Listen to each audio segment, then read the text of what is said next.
Hello everyone. Lock finger या trigger finger एक ऐसी कंडीशन होगी जिसमें हमारी फिंगर किसी पोजीशन में लॉक हो जाती है इस तरह से, और ज़्यादातर मॉर्निंग में उठते हैं उस समय ज़्यादा परेशान करती है। जैसे नाम से पता लग रहा है, ट्रिगर फिंगर इसको इसलिए बोलते हैं कि जैसे कभी भी आप किसी गन का ट्रिगर पकड़ते हैं तो आपकी ये पोजीशन होती है, फिंगर इस तरह से होगी या इस तरह से होगी। तो इस बीमारी में ये होता है कि जो आपकी फिंगर है अटक जाती है, वो एक पर्टिकुलर पोजीशन में आके रुक जाती है, इसलिए इसको ट्रिगर फिंगर बोलते हैं। तो पहले साइन और सिम्टम्स इसके क्या होते हैं, कैसे पता लगता है कि मैं ट्रिगर फिंगर हो गई है।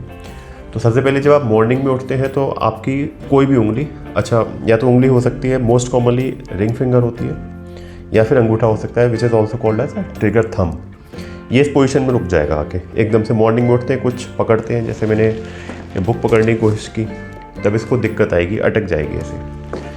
या तो थोड़ी देर बाद धीरे से अपने आप आपको करना पड़ेगा, या आपको कई बार जब ये ज़्यादा बढ़ जाती है तो आपको दूसरे फिंगर की हेल्प करके इसको सीधा करना होता है। अगर ऐसे होगी तो आपको सीधा करना होगा।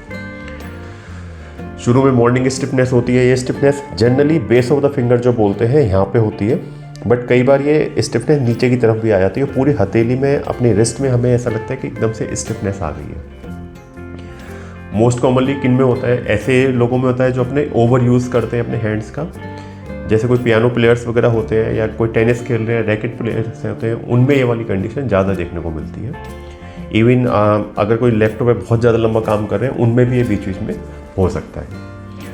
मोर कॉमनली फीमेल्स में होता है in the age group of 40 and 50 years of age. और कुछ ऐसी कंडीशन होती है जिसमें सबसे कॉमनली होती है हमारी डायबिटीज़ हो गई, या फिर रूमेटॉइड आर्थराइटिस हो गई, और या फिर कुछ केसेस में जैसे थायराइड वाले पेशेंट्स होते हैं, उनमें भी ट्रिगर फिंगर ज़्यादा देखने को मिलती है। डायग्नोसिस काफ़ी इजी होती है। जैसे भी आप डॉक्टर को दिखाएंगे, जो भी आपके पेन के डॉक्टर हैं, ऑर्थोपेडिशियन है, तो वो क्लिनिकली इसको डायग्नोस करना काफ़ी आसान होता है। और बहुत ही रेयर केसेस होते हैं जिसमें कुछ MRI या अल्ट्रासाउंड करने की ज़रूरत पड़ती है। अच्छा, ट्रिगर फिंगर एक बार हो गई तो इसकी ट्रीटमेंट कैसे करनी है? तो ट्रीटमेंट जो हम रूटीन शुरू में, तो जो सारी पेन वाली कंडीशन में हमारी जो कॉमन है, थोड़ी सिकाई करके देख ली थोड़ा सा कुछ दिन के लिए। अगर नहीं ठीक हो रहा तो आपको अपने डॉक्टर से लिखवा के पेन किलर या एंटी इन्फ्लामेटरी मेडिसिन होती है वो भी खा सकते हैं। कुछ पेशेंट फिजियोथेरेपी वगैरह करके भी देखते हैं। अगर इन सारी चीज़ों से रिलीफ नहीं मिल रहा तो उसका एक छोटा सा इंजेक्शन होता है, जो अगर इस फिंगर में लगाए, यहाँ पे बेस के ऊपर लग जाता है। बहुत छोटा सा इंजेक्शन होता है, हार्डली 5 मिनट लगते हैं, उससे इसमें काफ़ी अच्छा रिलीफ मिल जाता है। और बहुत ही रेयर होता है। पिछले 10 सालों में शायद एक पेशेंट को हुआ था जिसको सर्जरी की जरूरत पड़ती थी।